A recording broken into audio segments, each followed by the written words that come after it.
Welcome to Healthcare du Jour, where we dish up and digest the latest in healthcare. For the next 30 minutes, sit back as we bring you insight, commentary, and discussion on trending topics to the table, all expertly served up by our host and his guests. Healthcare du Jour is brought to you by Carium, the telehealth platform enabling healthcare's digital transformation, helping you care for people within the fabric of their daily lives. Now here's your host, Matt Fisher. Welcome back, and thank you for joining as we dive into the hottest topics in healthcare. I'm your host, Matt Fisher. On the menu today is Rich Steinle, CEO of Carium. Rich, welcome to the show. Thanks, Matt. It's great to be with you today. So, Rich, this is actually exciting. This is the first in-person one of these recordings that I'm doing, and I think for listeners of the show, they'll know that Carium is the sponsor for the show. So it's also great to have you as the head of Carium on. But what I always like to do before getting into the main part of the discussion is give you a chance to provide more of an introduction in terms of who you are, and what you do. So, Rich, the floor is yours. Who am I and what do I do? Well, it's great to be here with you again, Rich Steinle. I have the privilege of serving the Carium team as CEO. What do I do? Well, I'll tell you what. I come to Carium from a career in managed care, working with physicians, health systems, and payers, particularly focused on moving them from the old fee-for-service models into value. What attracted me to Carium, first of all, was the people. I began my time here as an advisor to the executive team, and particularly to the market teams. As I met the founders, saw their vision for Carium, and then specifically what they had created, I felt like they had built what I've been trying to source for my physician networks for many decades. And when I decided to embark on a new opportunity, I thought this is the place where I want to spend my time. And I've been nothing but thrilled since I've been here. So before getting into some of those ideas that you just raised, I'm always interested to know what first got you into the healthcare field. It's a great question.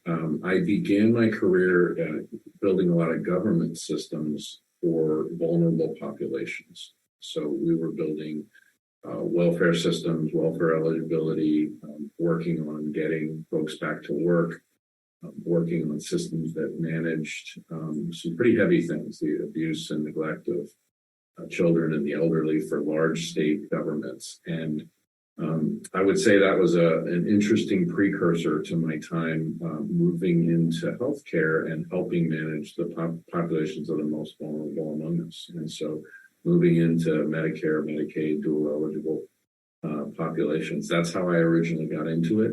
Then I started working on the physician side of things, working with the care providers themselves. Then again, into some partnerships with payers and health systems. So kind of the entire care continuum and the payment models that supported it. And a lot of, as you know, that requires some enabling technology along the way. Health tech has a pretty rocky and choppy history. And so I feel like I've dived in and piloted about 1,000 of those different tool sets. And so, really knew what I was looking for, knew what the providers of healthcare need to help them do their jobs better, and what's just sort of an extraneous burden and a burden adder. And so that's really where Carium stood out to me. Yeah, so I guess that kind of raises the natural next question.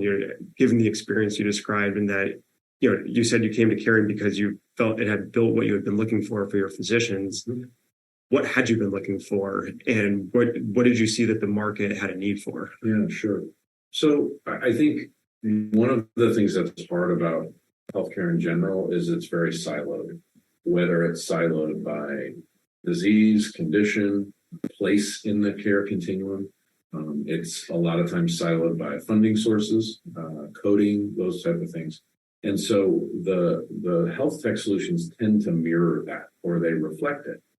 So what we ended up with was, when you wanted to do a particular thing, say you wanted to do chronic case management or disease management, remote monitoring, anything like that, you tended to have to go and find a solution that did just that. And so that's how they were built. That's how we ended up taking them in. And so what it ends up is you have this bolted together ecosystem where every tool does one thing. And really, I'll speak from the provider perspective. What they think of that is, wow, you just made my job a lot harder. I got into this to see patients to care for their health, and now you've just added 8 tools to my day. And so we saw a lot of that. And then I would say during the pandemic, one of the things that happened with all of that technology is it actually got hyper-focused on chasing patients, is the way I phrase it. What I mean by that is because the patients couldn't come in, because you couldn't meet someone in a brick and mortar, facility type setting, then there was this panic of how do we chase those patients out to where they are? And really what mostly was behind that was because that's the only way we're going to get paid for it. Okay. And that's a reactive, very unstrategic reason, to go meet a patient where they are. And so that's what happened. What that did was it was an explosion of even more tools, even more silos. And today in the industry, we call them point solutions. It's a popular phrase. And so coming out of the pandemic, we just have this glut of things that were thrown at patients and thrown into the industry. And so, I think that's what's going on. That's what has created the situation where we are right now. And what that doesn't do is take a patient and say, who are they? What do they need? What are their health concerns? And how do you tie them into this intimate and sacred relationship with their care provider, right? And, I like to say a lot of times about patients that they're not a disease state. They're not a set of codes. They're not a stack of medical bills, right? They're a whole person that happens to have this set of things to deal with in their health journey. And that's what Carium was created from the beginning to do. And so now in the aftermath of this rush of solutions, we believe that its ability to put all of that together and sort of deal with the patient in a holistic manner with a holistic platform is what sets us apart. So you're just going to use the word platform, and I know you were kind of describing, leading up to that, describing as creating a holistic place where you're bringing together a lot of different point solutions. Right. But do you think the market understands what a platform is, or is a definition still required? And if a definition is required, what would you assign to it? Give you one, yeah. Do I think the market understands what a platform is? Not really, right? And to be fair to folks in the market, I actually challenge our teams a lot with that too, right? When sometimes we get too comfortable talking about having a holistic health platform, I challenge our teams and say, okay, great, tell me what that means. And it's hard to define because what we try to do with it is we say, well, it's a lot of these things put together. I think that's one place we start. And then we say a lot of what it isn't, right? And that gets into, it's not just this or just that or just that.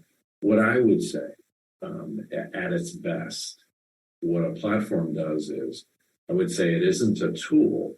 It's a way to put the caregiver's medicine front and center, right? And tee that up for, again, a seamless relationship with the patients that they're serving. So one of the things that I say to our team about the best technology is that it should be invisible. And I really believe that. If Carium does its job, the only things that should come to the forefront are the patient, the provider, and what they need to do together to improve their health. On the facility and provider side, what are some of the other things we do? Well, I would still say it's improving health. We improve the health of the organization. We reduce workforce needs. We reduce workforce burnout. We automate extraneous tasks. We let everyone work at the top of their license. So we're improving the health of the provider side of that equation, improving the health in measurable ways on the patient side of it, and we're just bringing those two things together. If Carium is anything else in the visible spectrum, then we're just adding burden. And that's what we're trying to really create here. And, what our patients and our customers are telling us is, you're doing that. You're allowing me to connect in this way. That's really all we mean by patient engagement, right? It's a buzzword, but are you engaging with your patient in a real, meaningful way? That doesn't have anything to do with tool sets, doesn't have anything to do with things that people don't need to understand about the healthcare system, and just puts them front and center with someone that's caring for them. And I think kind of a key thing that you just kind of slipped in there was that there's feedback from the patients on that front. Mm-hmm. So do you think, kind of with some of the rockier history and healthcare technology, has the patient actually received enough attention, or has the the patient-facing side of things receive enough attention and kind of development to actually encourage patients to want to use something and engage with them so that they're on the technology as opposed to just looking at the caregiver experience? I would say unquestionably no. They have not. That surprises a lot of folks. It seems like it should be self-evident that they should be the center of that care experience, and they're not. It has been very provider driven, right? This idea that I'm available, you may see me now, right? And by the way, however many can get in and that we can code, I think that's been sort of the direction or the vector of a lot of that. And I think that's a fascinating lag of the industry in general. There's no other industry that we deal with that hasn't ultimately had to become very, very customer focused and very customer centric, right? Even if it's something that's out of reach for a lot of the general population, right? Like medicine would be, financial, banking industry, all those kind of things. Think of the innovations and bringing that right to the palm of your hand, right to, highly customer focused, customer centric, customer friendly.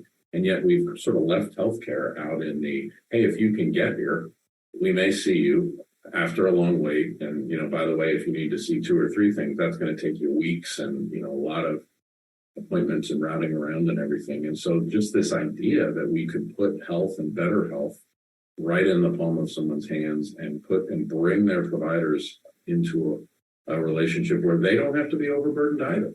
Right? That's a real thing, the moral injury and burnout of physicians and their staff. And so to be able to take care of both sides of that, it just seems long overdue. And I guess diving a little bit more into the patient side, do you think some of the lagging attention there might be driven by the fact that that's not necessarily where the money is coming from? Because I think as we know, it's the payer market is typically the one where you're getting reimbursement, and also they're driving a lot of interactions, and at the same time, for better or for worse, patients are a captive audience because they can't go anywhere else to receive healthcare services. They have to come into the industry.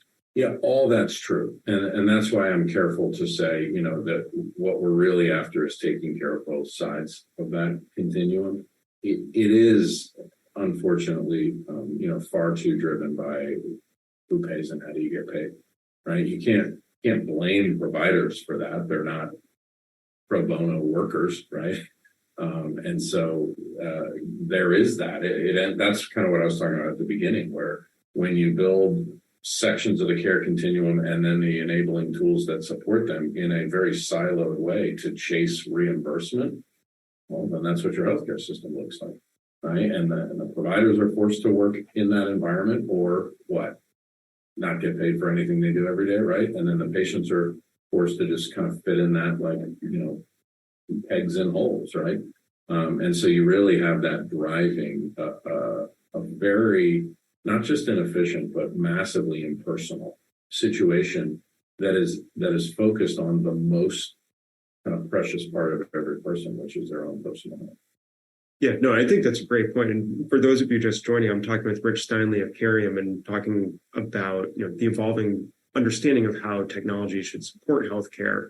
And kind of to the point you're just making, Rich, of the system itself has kind of encouraged this siloed, broken apart approach. But as we're talking about now, technology is also evolving to create more of a seamless experience. Do you think that could help advance the industry into the value side of things? Because it's certainly gone a lot more slowly than had initially been predicted. Yeah.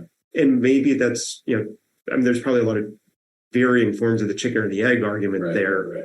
But now that we are getting maturing tools that actually seem to be able to fulfill the promise that's being made, do you think that's going to help? I do. And I think you're right with the chicken and egg comment. I was going to say there's a lot of push and pull there on both sides. I think there is good intention, if you will, in the move to value, in the move to being able to care for whole person health, and not make it on such a rigid, fee-for-service basis. So I think the pull of that requires, okay, so what on the technology side? And so, yeah, I really do believe that having technology like this that allows that seamless interaction, real-time interaction, constant trading of data and important information about someone's health can respond to the challenge and the call towards value. And then I also think it can help push and make that something that more in the payer community and more on the reimbursement side of healthcare can now say, okay, we can move to those kind of programs because we know folks are going to be able to live in that ecosystem. And so I do think there's an important push-pull there. And perhaps it can begin to accelerate something that as you said, has lagged quite a bit. And I guess in thinking about that, how do you see the technology helping to architect that? Like, how can the technology help inform the construction of the newer or kind of improved relationships between patients and clinicians and arguably payers and, other segments of the industry? Yeah, so couple thoughts there. One, to not get super technical on you, but one of the things that I found really unique about Carium and that drew me here was that everything in the company was focused on the patient at the root of all of its modeling. So what I mean by that is that's not actually the case with most health tech, right? Believe it or not. So it's focused again on what codes are appropriate for this, what portion of the care continuum is appropriate of this, what timing of a visit, all those kind of things. Instead of saying, this is a human person, they have a range of conditions, they have certain experiences in their life, whether it's fitness, nutrition, mental health, right? We're all of that. And so one of the things that patient-centric model allows us to do is to say, if you need to interact with a range of providers, as an example, a range of community resources, certain family resources need to get wrapped into that. All of those things can be brought to bear on that person, regardless of state, phase, right? Those more siloed situations in the healthcare landscape. And so I think from an architectural standpoint, that really matters. And that helps us proliferate those kind of models that you talked about, because you don't have to deal with a different set of code, a different technology, a different tool, regardless of where your patient sits. And I think that takes away a lot of barriers. It adds a lot of efficiency to it. And that's what we're seeing with the largest payers, health systems, and providers is they need systems that continually break down those walls. They take out complexity of the system, take out the complexity of their own organizations, of their own ecosystems, because all of that allows more time for vital patient care. And as you're talking about breaking down the walls and, as you said, providing more time for patient care, what are the barriers that you're seeing that are, either delaying that decision or being used to test and probe against the proposal to create newer models? Yeah, so there's a bunch of them. One is healthcare is a sort of hide-bound institution, so it doesn't stop doing things a certain way very quickly. And so we talked about payment models. There is still an enormous amount of healthcare that's done in an old code-based fee-for-service model. There just is. And that is one of the things that puts up those walls, puts up those silos, and brings those inefficiencies into the model. So as those things transition and we have the enabling tools, as we talked about, to support it, all of that is to the better, but it is slow to change. Second, there's a fog we talk about of these solutions. So they're not all going away just because someone like Carium created a more comprehensive platform. And so there's a lot of confusion in the market. There's an enormous glut of tools, technologies, choices. So that makes for a very uncommon architecture. And so that causes a lot of difficulty in transferring data, getting the right data, getting accuracy in all of the different points of care for a patient. Data silos and islands and those sorts of things, lack of integration when you have a lot of technology like that. So I would say that's kind of the fog of solutions there. And, and then finally, a lot of fiscal constraints right now, massive fiscal constraints, particularly in the health system arena. The pandemic was brutal to a lot of to a lot of folks' P&L and balance sheet, and they're recovering from that, frankly. And you can't just wish your way out of it. So there's a lot of strain, a lot of reticence to take on new things, even if they have a long-term promise of reducing some of those things, reducing cost and complexity. There's sort of a trepidation there, and just an inability to go off in new directions when sort of, okay, well, at least the bell is rung to this extent with our old processes and systems.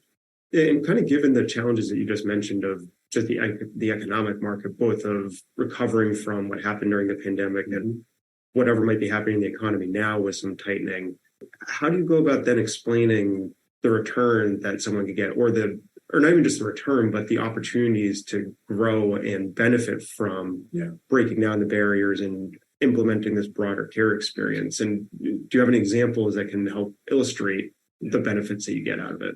Sure.